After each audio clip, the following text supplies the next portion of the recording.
तर काल काही वर्क करायला मिळालंच नाही, त्यामुळे आज जे स्लीव्जला माप काढले होते ते दोन्ही स्लीव्ज कंप्लीट करून घेतले. त्यानंतर मम्मीच्या घराकडे जायचं होतं. तिकडे गेलं तेव्हा इकडे स्वयंपाकाची तयारी वगैरे चालली होती.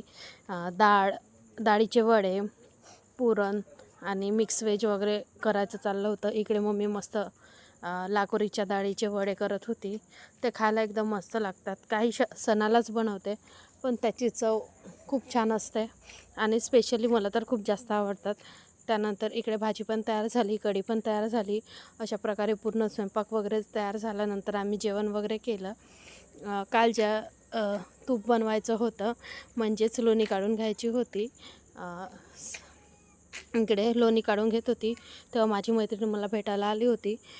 त्यानंतर इकडे लोणी वगैरे धुवून घेतली व त्याला 2-3 पाण्याने छान असं त्याची वास जाईल इतकी लोणी धुवून घ्यायची.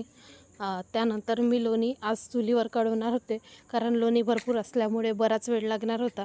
त्यामुळे इकडे तूप बनवायला घेतलं. त्यानंतर काहीच वेळात तुपाचं रेडी तयार झालं.